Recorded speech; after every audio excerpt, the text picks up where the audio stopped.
Okay, welcome to another episode of the Future Generations podcast. I'm your host, Dr. Stanton Hom. I have with me a special guest, somebody I've known for a number of years, since like pre-COVID time, so pre the origin of this podcast. Austin Durant, author of Fearless Fermenting, founder of the Fermenters Club, and I just want to throw something out there real quick. I still start every slaw kraut with the same exact thing you taught me. I remember like all of us being in our office making not a huge mess because it's actually very clean. It's actually very simple. But Austin, your education on fermentation, which arguably is one of the most important things from a superfood, ancestral eating perspective, whole food nutrition, radical self-healing, has been something that I've always just had in the back of my mind, even with the limited number of workshops I've done with you. Welcome to the podcast. I would love for you to introduce yourself. I'd love our audience to get to know you personally and professionally. Thanks, Dan. Wow, that means a lot. I mean, your anecdote about that you're still doing that is really like keeps me going. I mean, not that this is like my dream job, literally my dream job. But when I hear people say that it's sort of sticky, right? You know, something you learned over 5 years ago, you're still doing it. That tells me that I'm doing my mission pretty well, you know. But again, not to toot my own horn, but yeah. So my name is Austin. I started fermenting food about almost 15 years ago now, and got inspired by a TV show that showed like sauerkraut and of all things. And I made my first batch, and it was a revelation. It was salty, it was sour, it was crunchy, it was just amazing. The vibrant flavors were just, out of this world. And, growing up in sort of the, processed food, standard American diet, sad, um, I didn't really get exposed to the real deal stuff, so it was a revelation. And subtly, but I now look back and say started to feel a little bit better. My health is, fortunately was pretty good, but it can always improve, right? So then I was like, why aren't we doing this? So I just took it upon myself to just start geeking out with my foodie friends, and kind of the genesis of the club, which is the name of the business now, Fermenters Club, came about, right? Because it's about um, not only learning and teaching how to make this food, but sharing it. I mean, that was the Yeah. other key revelation, was being able to share this food. Um, so that was the club, and I did it kind of as a side hustle for about 4 or 5 years, and then was given the opportunity by the universe to go full time with it, and left my day job. I was a cubicle jockey doing IT work for many years, and Wow. was grateful for all of the people and companies that gave me my chops, and then kind of just went out and started teaching workshops, kind of like the one you attended, and been kind of just been an ambassador to these types of foods, and seeing how it helps people improve their gut health. So Fermenters Club is a website. I've got recipes on it. I have pre-recorded content, so that teaches you step by step how to make a certain fermented food tradition, such as pickles or sauerkraut or sourdough bread.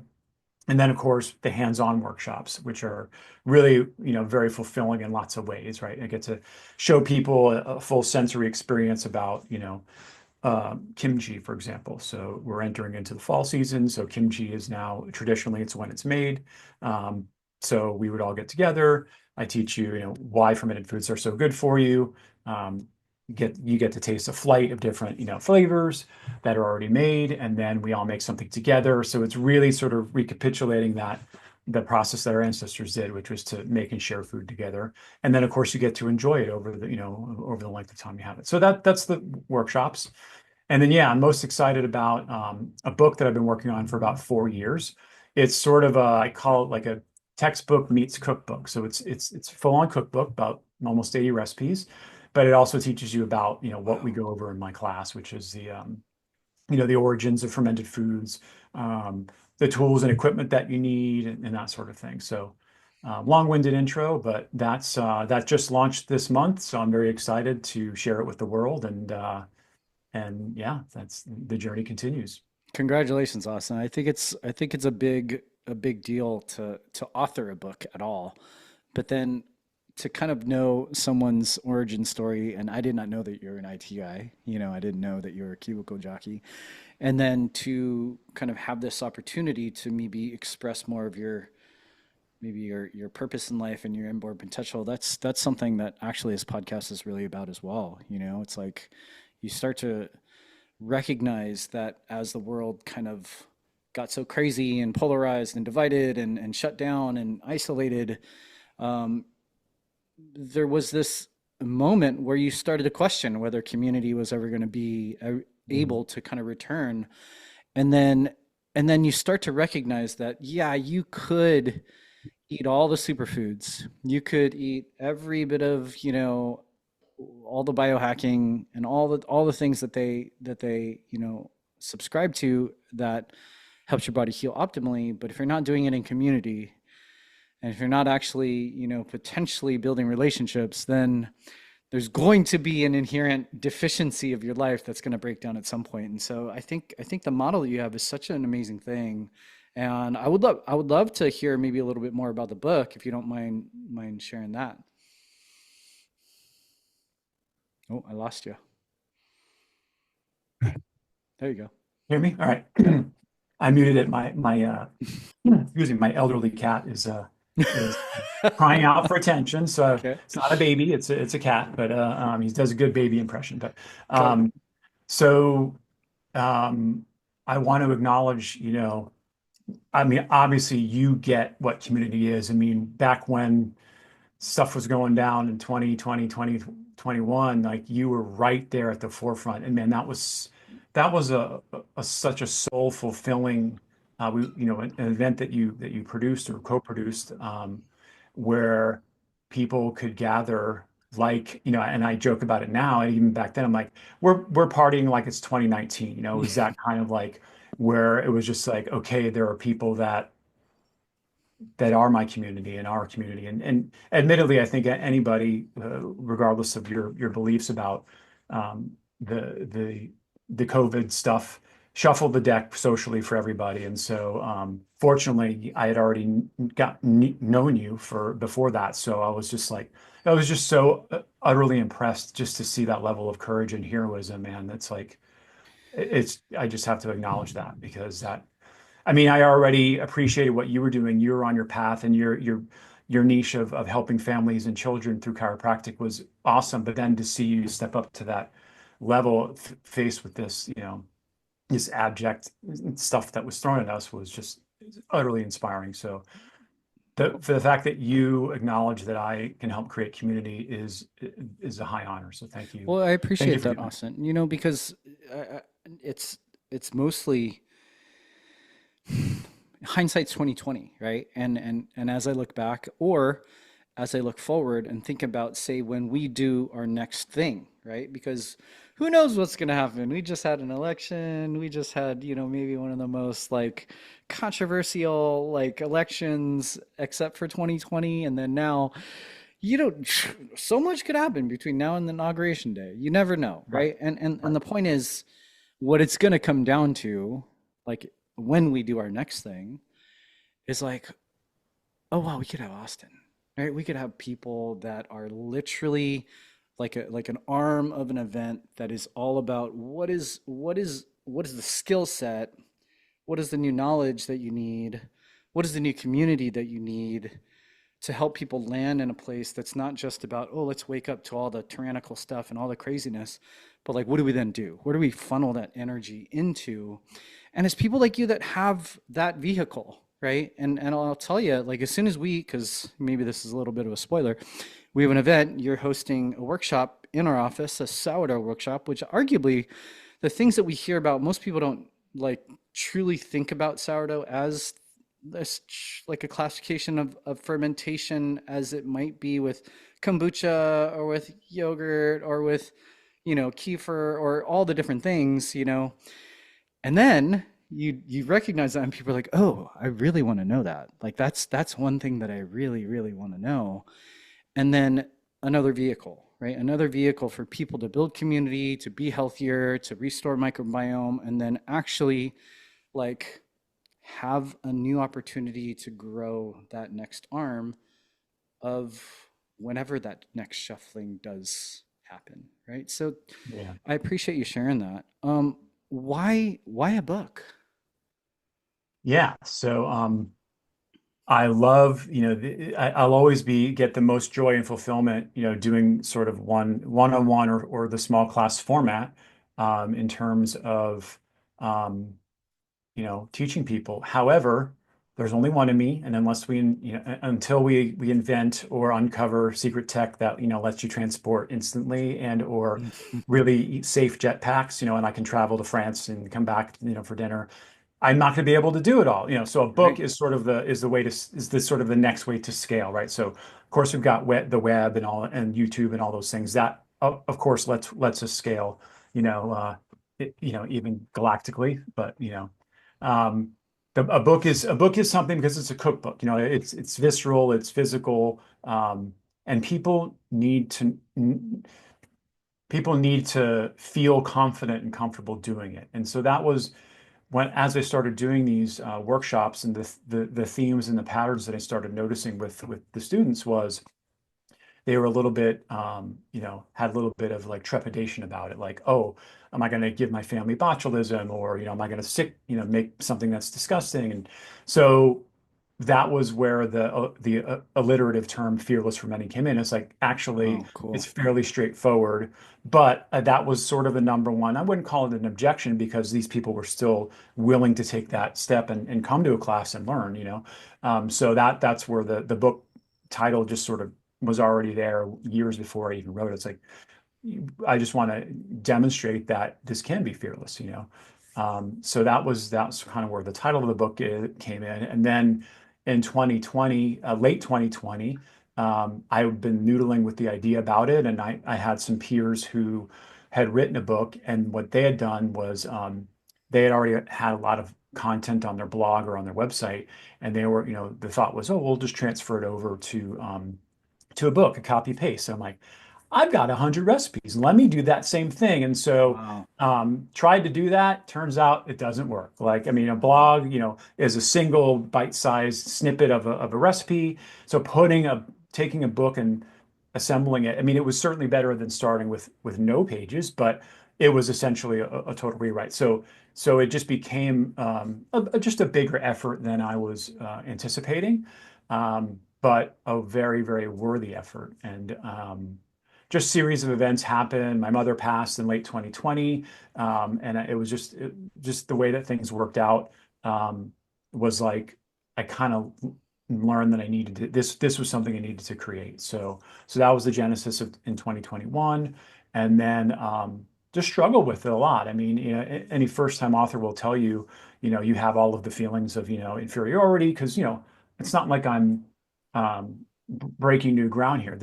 There are lots of great fermentation books and lots of people that I learned from, but it's all, to get over that as an author, that insecurity, you have to realize, well, my perspective is unique. Any particular person who's writing a book, their perspective is utterly unique compared to other people. So by the time 2020, 2021, I'd already been doing this about 9 or 10 years. I'm like, I think I've got a unique way to kind of present this information, and with my personality and with some of my ideas. And um, so that's what sort of went into the book. Um, so kind of, took a lot of the content from my presentations, a lot of the content from the blog, kind of made it into something that was coherent, and that became the book. So yeah, That's that's kind of great. the story of it. I mean, I have a million things I want to go into about it, but I don't want to just launch in if you've got Go a. for it, please. Yeah. Please. So I'll do a little bit more about the construction and the building of the book, because it's just such a fascinating process in and of itself. Then we'll get into the ferments, but of course. But so yeah, so I had gotten the layout. I was sort of with this kind of a program considered. It's essentially self-published, but there's a whole lot of these coaching companies. Sometimes you'll hear them called hybrid publishers, because they will kind of coach you on how to write a book, and then they will also publish it under their imprint. But you're responsible for, editing it and laying it out and do all things stuff. You're basically delivering a finished manuscript, and they'll publish it. So turns out I did all of that work, and the layers of it are very fascinating. Like, you got the manuscript, you got to get that edited. It's got to make sense. I've been working on these recipes and kind of had known them by heart. But to a layperson who's never made, uh, kale, scallion, sauerkraut for one of the many recipes in the book, I needed to have that meticulousness. So I hired an editor who was a specialist in cookbooks. She did an amazing job.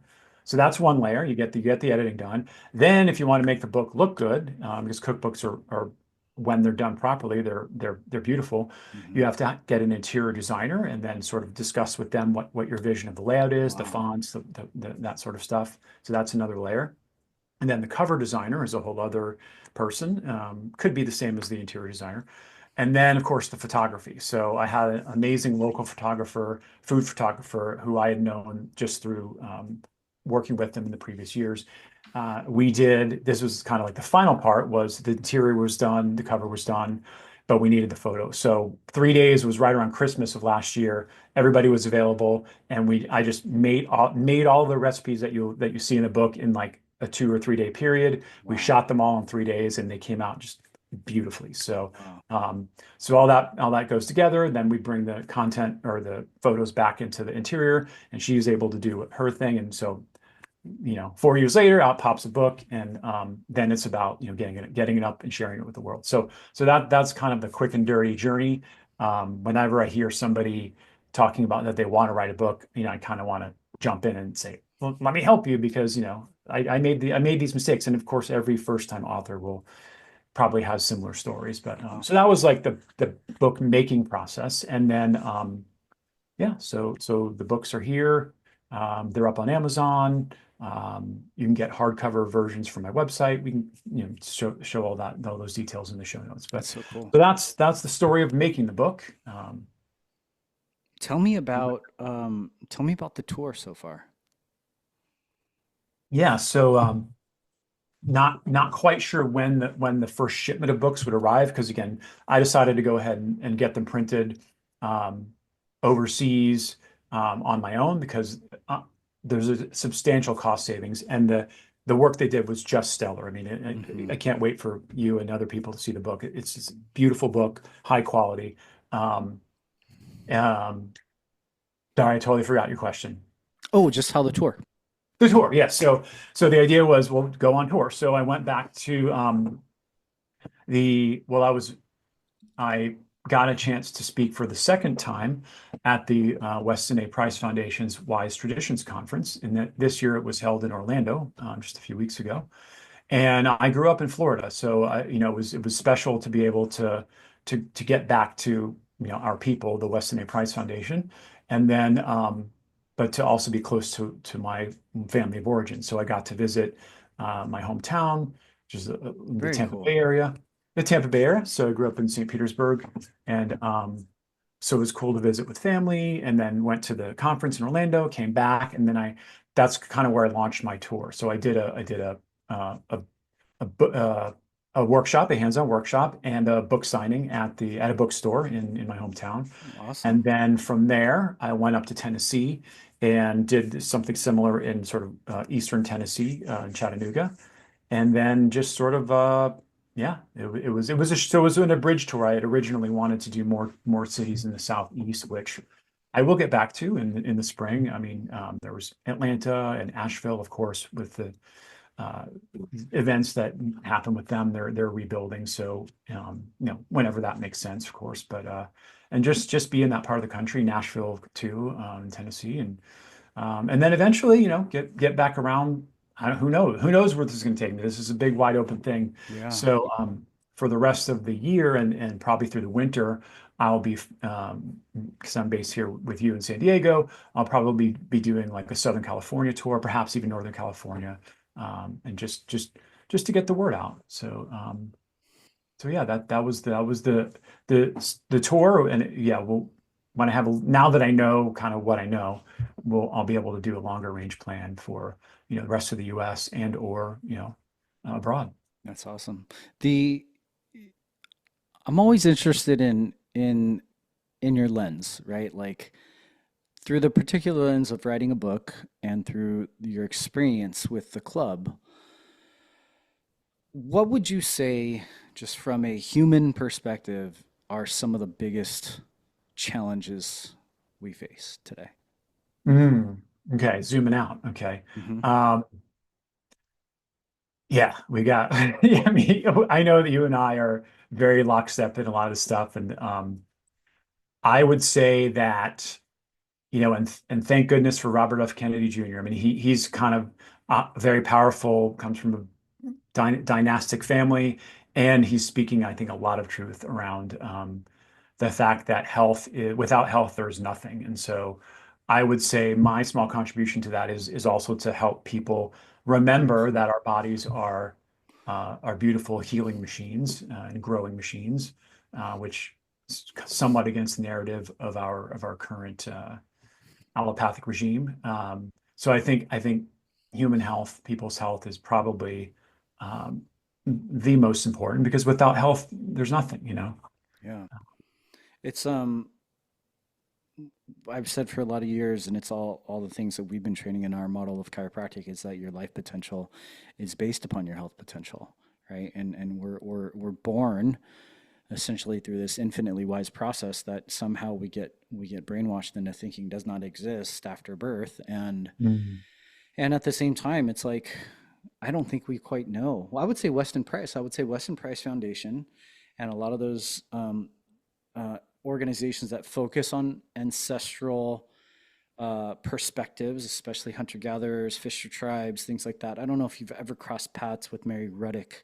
She's an amazing, like modern day Weston Price.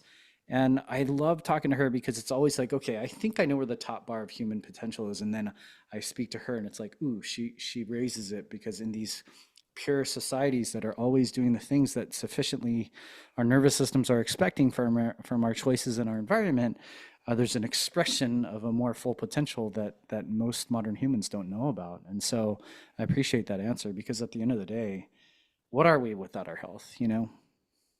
Right. Our health is our wealth. Yeah. And actually, Mary was a speaker at the conference this year, and I had never heard of her before. I mean, there's so many of these, health people, truth people, et cetera, that I just hadn't encountered her, and it was just a delight. Yeah, she's a incredibly talented and very articulate and very unique perspectives on you're right, like what our potential actually is. So that was a treat to get to see her speak. Kind of zooming out a little bit more, what would you then say as it relates to writing the book and this, basically decade career in this, fermenting journey? How would you verbalize like your purpose and mission? What would you say that you're at work with? Yeah, great. No, great question. And in fact, this sort of leads into um, sort of the what I'll call, somewhat of an out there, to normal people, to normies, but within the Weston A. Price Foundation, um, a little more of an esoteric view of things. And so currently, the mission, the written mission of Fermenters Club, which is my business, is um, to teach people why and how to make fermented foods and to create communities that are connected through our guts. So that's the mission that's of the club. And it's important. And until everybody's got a crock of sauerkraut in their kitchen or in their cellar, like I've got work to do. So that's that piece of it. But I have been recently thinking about, okay, what is sort of like the zoom out? What is the next how does it fit into the larger picture, and so that was actually the sort of the theme of my talk this year. It was called Sauerkraut and the Alchemy of Fermentation. And Wow, it cool. was so that and you sort of have to write the title of it a few months ahead of time. And being a last minute guy, I'm like, I'll come up with the slides like, the week before. So I didn't really even know what. I just wanted to set that placeholder of the word alchemy because I I think love it. it's something that I've been studying, diving into the rabbit holes of what that is in esoterica. Um, but when I got around to writing it, what I encountered was three concepts that were interchangeable and crucial to understanding not just fermentation, but the fractal nature of everything, the universe, both scaling down into, the subatomic all the way up to the supergalactic. So those concepts were, of course, fractality, right? So that's the idea that nature is what they call self-similar at all scales. If you may have seen and what would be a classic example, like that green Romanesco cauliflower, that light Very green cool. color, Yep. sort of has that fractal pattern. It's the golden mean spiral. So that's the pattern that nature uses in our universe because it's beautiful and it works, and there's just so much symmetry to it. So that's fractality. So the universe and everything in it is fractal.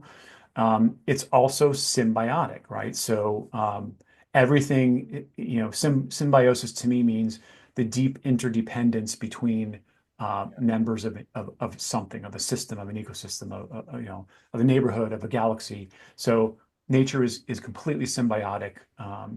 And then, of course, alchemical, which to me, again, I sort of, the classic definitions, but to me, alchemy is the transformation of matter or energy into a higher state of a higher form. And again, by that, Okay. I mean the opposite of entropy, right? We know the concept of entropy, which is things tend to degenerate into a lower state of energy. Well, it turns out that life actually has two forces. You've got entropy, but you've got, negative entropy or alchemy. We're moving to a higher state. And this is, life is an example of that. Water demonstrates these things. Consciousness, getting into that piece of it. So fractality, symbiosis, and transformation into a higher form are. So those are sort of the themes. And I was giving demonstrations at different scales, right? So we've got um, you know, you've got the scale of the soil where the soil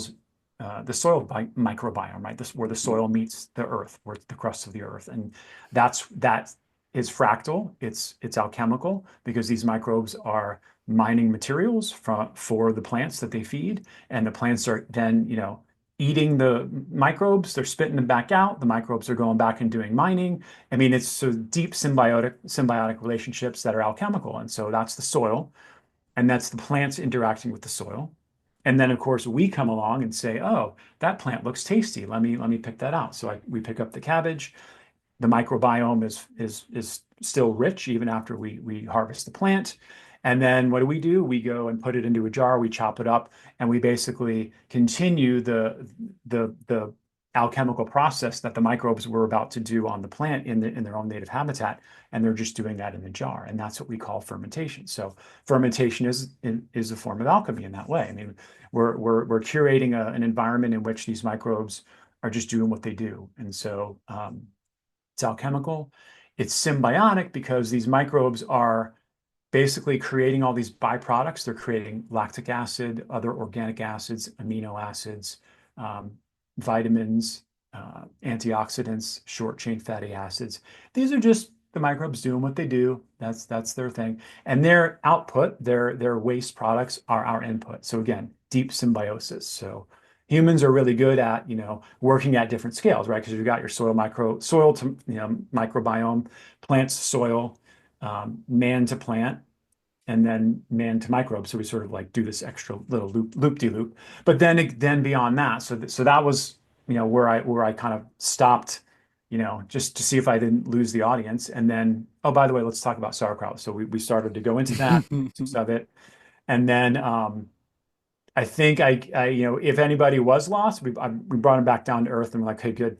And then I'm like, hey, well, this to be continued. So then what I'm learning, and I'm studying lots of stuff from, soil, permaculture and regenerative agriculture to energy work to Yeah. cosmology, right? I mean, and that was so trying to zoom out. So we've got this ecosystem. We've got our gut ecosystem that has to be, fractal, alchemical, and symbiotic.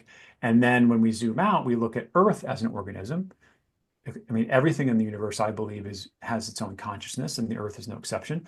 And she has a microbiome, which is the entire biosphere, all of the life forms that are on it. And so there's a deep symbiosis there. And science, the particular scientist has shown that um, the sum total of the energy, in watts, if we call it, that we get from the sun, that the biosphere produces, so we receive something on the order of, uh, just bear with me in terms of like No, the you're numbers may good. not be completely accurate, but You're great. I think it's something like we receive 10 million amperes of energy from the sun at sunrise, the Earth does. We send that much energy, 10 million amperes, back to the sun. I mean, this idea was so radical to me but it also made perfect sense, right? So there is a symbiotic relationship in the energetic transmission and transactions between Earth and the sun. And with all of the sun's children, all of the heavenly bodies do the same interaction, right? So that just kind of blew my mind. So the Earth is, we're the microbes to the Earth, and then the Earth is, serving the sun in that way. And then you could, if you go into plasma science or the electric universe model, you see that all heavenly bodies are connected to, our sun is connected to other heavenly bodies to the center of our own galaxy. And then if you zoom out, the galaxies are all connected through these, they're basically plasma filaments, and they take this very beautiful twisted braided pair pattern, and it's called a Birkeland current if you want to geek out, and that's just because the way that electricity interacts in space is it electricity begets magnetism, which then sort of like keeps the electric current in a very tight sort of format, right? So you look at a little girl's braided hair, that's a twisted braided pair. The wires that are plugging into your computer are two copper wires, right? So that pattern is what nature uses. So anyway, point is, if you zoom out, everything is connected energetically by this electrical force called plasma, otherwise known as plasma. So that's kind of where I'm like, okay, it's not just us, it's not just the microbes, it's us, it's the planet we inhabit, it's her family, it's the sun's family, et cetera, et cetera, et cetera. So then that gets into your cosmology, right? So cosmology is it's called the queen of the sciences, and that's because it informs your beliefs and the way that you actually view the universe itself, right? So for example, if your cosmology is such that the universe is only entropic, meaning where there was a bang and now where everything's just settling down and pretty soon it's going to burn out, that's going to inform what you believe about life. Like we're born and then we slowly die. Again, that's a belief that would come from a belief that what the universe is, right? So, but the reality is we're discovering that that's not the case. There is just as beautiful of a creative force that is ever present as there is, this yin and the yang. I mean, all the spiritual traditions understood that. So, anyway, cosmology is important. And if you don't know what your own cosmology is, I encourage you to go figure it out and go find out. Because again, it will inform your beliefs and the lens through which you see everything, in life. It reminds me of, and I'm going to paraphrase the quote. It's like, I think one of Einstein's quotes is, you either believe that the universe is like friendly, or you believe it's hostile, right? And it's an interesting dynamic because I think you're treading in some very dangerous territory, Austin, because I had a recent episode with Dr. Catherine Clinton, a naturopath who was recently shadow banned and targeted because she was talking about structured water. Mm. And I think you're going down the path that's a little too censor worthy, Austin. I think you're pushing it. No, I'm joking, man. It's Well, it's I'm going to give you credit for that, Stan. Your negative influence on I me of started making me speak the truth it. and be like, you know what, Well, truth is more important than safety and security. and So and thanks for it's a beautiful thing, right? Because there is this very simple like belief system of the germ theory that the collective they threw at us for about a century or so, and then they operationalized it with COVID in a greater fashion. That it's just about the thing that they somehow made up, right? And it's the thing that it's novel, and one of the symptoms is no symptoms, but you're gonna die because you don't have any sort of terrain. Like you have no defensive resiliency, no innate intelligence, no innate wisdom, no immune system that's going to respond or defend you or interact with symbiotically. And it's like it's really as simple as the germ theory and being afraid of every single bug that's out there or understanding terrain. And then as you expand that into something so practical like fermentation, and like you're showing, like this multi-layered, very cosmological, but very pragmatic practice that is fractal, that is symbiotic, that is alchemical. I think it's so cool because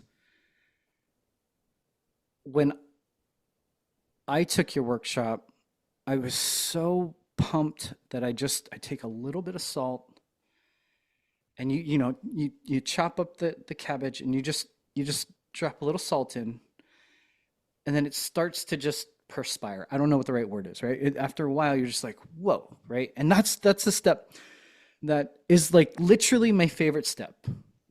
And you don't quite get that it's so deep in nature, like literally deep in nature, not just metaphorically speaking, but literally deep in nature, that you can take one simple ingredient that has so much context to it, drop it on one food, and there's this remarkable reaction that it is my favorite step, because you come back a few minutes later and you're like, so not only something's changed, there's a complete like like taste difference, but it's actually already like quote like cooking, fermenting, and and then you get into, I remember you saying like one of the points of the workshop that I learned for the first time was like it's very different than having a SCOBY, right? Having a SCOBY and having one particular bacterium or strain or some sort of microbe that you then grow and ferment, versus something like a sauerkraut where it's a very diverse form of fermentation where there's an infinity of microbiome based upon what's there that you don't even know you're already interacting with, that you don't even know that is symbiotic, that is actually producing this deep sense of humanity that's invisible, intangible, avisceral, and yet it's so powerful and it's so profound. So thank you for sharing that, because I believe that is, I think that's what I was looking for. That's exactly what I was looking for. I appreciate you sharing the deeper layer of what you think about, because some people would be like, just teach me the sauerkraut, just teach me how to do this, and they're very pragmatic, and that's cool. But I don't think that what the podcast's about, and I didn't think that was what you're about. And so thank you for sharing a little bit deeper into who you are and why you do what you do. It's special. Well, thanks for, yeah, agreed. I think, this is your invitation to the podcast was like, again, it was the universe kind of like helping me to get to that next, um, well, for my own understanding, but to really make sense of it and to be able to communicate it, because I do believe that is one of the key parts of my dharma, is to teach, and we all have our different gifts that we're blessed with, and the ability to sort of, speak in front of people and articulate things that make sense is important, so That's thanks be to all the teachers, all the great teachers we've all had in our lives. that's awesome. And yeah, I do. I love that you're so enamored by that process, because it is so simple. You were sort of referring to what we call wild ferments, right? Which is just the microbes just hitching a ride on the veg, versus something like a kombucha culture, which you need a specific starter set to get that going, but just variations on a theme. But yeah, when I sort of like made that connection myself, and I don't think I had made that connection when I taught you back 5 years ago. So this has just been like noodling and reflecting and meditating and turning this into a practice of sorts, about how symbiotic that is, and how those microbes are still there to help us. They were there to support the plant, they were there to support the soil, and now they're there to support us. They're there to support our inner soil, which is That's our cool. gut. So it's just like, yeah, wow, yeah. The question I love to ask next is, say you are successful in your journey, when you are, I should say, what what's your vision for the world? What does that look like? Oh man, good question. I mean, it depends on whether we want to include, you know, things that are very esoteric or considered woo. which the more I study and listen to people that have that be their focus, the more I realize, the potentiality is there. So I think that we are going to be fortunate enough to see into our old age, like the world, like utterly change in a way that is, for the good. So, for example, all of the 0 point technologies that have been suppressed, there's no more will to keep them suppressed there, and there's enough people that understand the true nature of the universe, which is, um, and it's based on ether, which Einstein threw out the ether when he was doing his work. So we'll realize that actually there is an ether. So etheric technologies, I think we'll see them in our lifetime, and that's just going to revolutionize all of humanity. Um, and there's going to need to be people that sort of bring us from the previous age, whether you think it's whether you call it the Piscean age, or in the yogic tradition, going from the Kali Yuga, which is the Iron Age, which is the most dense, into the Bronze Age, the Dvapara Yuga, which is where we are chronologically now.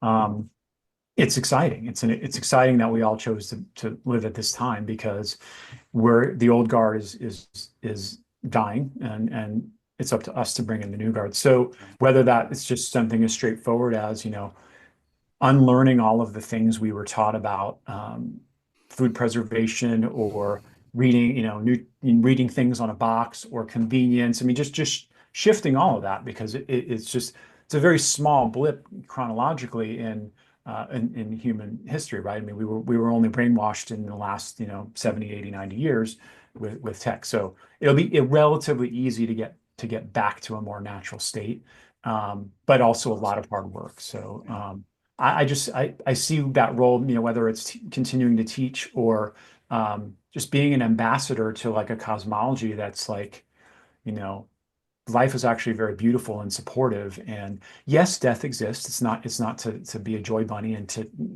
put our shadow selves away and not deal with them. It's about acknowledging all that, and it's noticing that is the nature of life. And that's actually one of the philosophical things about fermentation, is right from death, from decay, we are resurrecting life, and supporting our own lives by eating something that, I tell people this at the end of class so that they don't, get grossed out and leave. But fermentation is a form of controlled decomposition. So we're taking that force of nature that already exists, and just sort of guiding it, with a little bit of salt, a little bit of time, a little bit of right conditions. So yeah, it's also very beautiful in realizing that death is a part of life as well. But there's also this light side that's been kind of suppressed, that I think we're seeing the beginnings of that shift. And the shifting of the ages is, it does and can take several centuries. So, but Yeah. to be at the very beginning of that, I think is quite exciting. What would you have our listeners, since we're a community of action takers, what would you have them do as a result of hearing you speak right now? Well, go make some sauerkraut, because it's going to be the first thing. If you aren't already incorporating probiotic rich foods in your diet, I think, I haven't really found a population of people that it doesn't help. Right, right. And again, just caveat: I'm not a medical doctor, and I've not played one on TV. For that, you would consult Dr. Stan. So yeah, just incorporate some amount of fermented foods, even if you don't make them. There are some good brands, depending on what part of the world you live in, that are, like small businesses, or that really take the care and the time. So if you have to buy, something at the store, and let's say it's vegetables, whether it's kimchi or pickles, make sure it says, raw, unpasteurized, probiotic. Those are words you want to look for. Again, and just start to incorporate a little bit into your diet, and see if you notice a shift, and so that would say that's the beginning steps of it, is notice it, be aware that this food, which is really ancient, it's not new, it's new, maybe it's to us, but it's not new. So just, incorporate a little bit of fermented foods, maybe once a day, maybe twice a day if you like them, and just observe your own condition and see what changes. That's awesome. I'm gonna add to that to make sure you guys click the link in our show notes and check Austin's work out more, especially if you feel called and if this is something you've been looking for sure, buy his book. But also, if you're in the San Diego area, especially in North County, on the 23rd of November, Saturday, we're going to be hosting a sourdough bread workshop in our office. And maybe you can share a little bit about that experience. 11 a.m. on Saturday, November 23rd. Yeah, so this is one of my favorite workshops to teach. I have about eight that I do, whether it's dairy, condiments, pickles, kimchi, and I like to devote, there's about a 2 to 3 hour overall experience. I like to devote that time to one specific tradition. I mean, you could Cool. certainly cover a broad base, but I want to, want us to dive in and really get to understand, in this case, sourdough bread. So, um, which is the sourdough starter is a wild ferment because we catch it, we catch the microbes that do the rise and do the work from the air, from the yeast from the air, and also from the flour. They hitch a ride on the flour. So Cool. bacterial and yeast community. Then we use that to make dough. We bake it and we get sourdough bread. So sourdough bread is technically fermented, even though the probiotic content for more or less is cooked out, right? Because cooking Yeah. food by definition kills the microbes. But the legacy of what the and all the health benefits that eating sourdough bread, fermented bread versus unfermented bread is, still many benefits. So what I did was when I learned how to make it, I'm like, shoot, this is about an 18 to 24 hour process, and I don't think people are going to want to hang out for 18 to 24 hours. I don't have that much material. So for one workshop. So in cooking show format, I sort of compress the steps down. And so you're going to get to see all of the major milestones of making a loaf of bread, Cool. from, feeding the sourdough starter to mixing the dough to doing what's called the turns during the bulk ferment. Then you shape the dough and then you put it in the fridge for overnight and then you bake it the next day. So Wow. I have doughs in different stages, and we're gonna see all the major milestones, because if you come to the class, you're going to adopt not only a sourdough starter, it's a native San Diego starter that's about 5 years old, but Wow.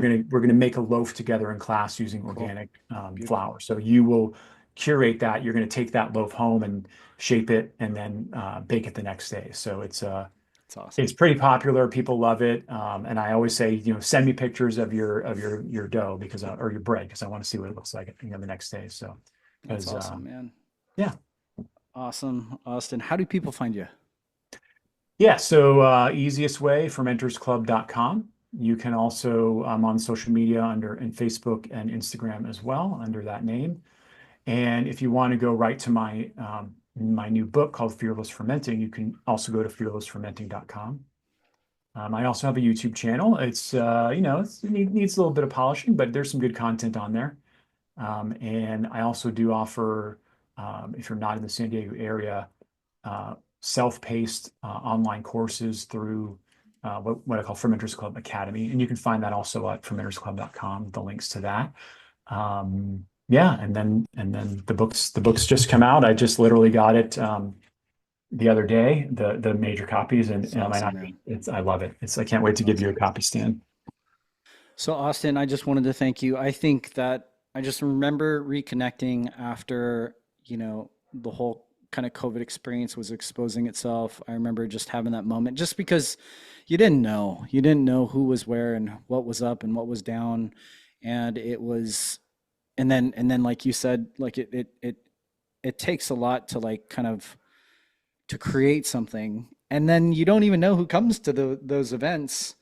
And so when you do know and you do reconnect and there is that kinship and there is that community again, and then there's this conversation that is almost like an even deeper reverence that I have for what you have created, or fermented, pun intended.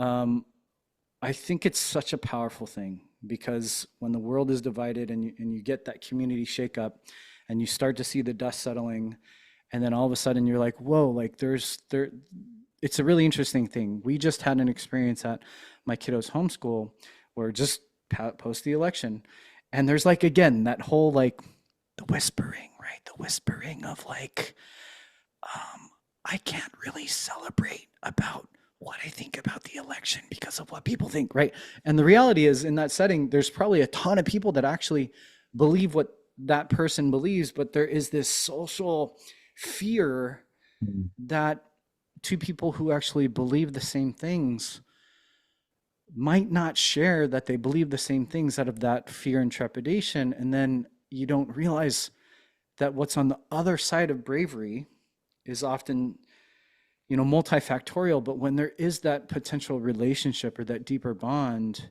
it's a beautiful thing. It couldn't be more uh, thematically congruent with what you've shared so far. And I just wanted to thank you because I think this really rounds out the conversations that we have on the podcast that has been largely very much about truth telling, very much about courageousness and bravery. And then at the same time, it's this vehicle. Like, what vehicle are we going to give people so that they can just get in and start cruising down the path and creating the world that they're looking and actually maybe being called to create? And I think you have I think you have a really awesome one. And I'm excited about your book. I'm excited about the workshop coming up. And I'm just really excited that we had this opportunity because I think it's going to be really great for our community. Thanks, Stan. Very, very beautifully said. I totally agree with you. And yeah, thank you for doing what you do. And I love you, man. Like, good. Love Keep you it too, up. brother. See you soon. I'll see you in a couple weeks. Sounds good.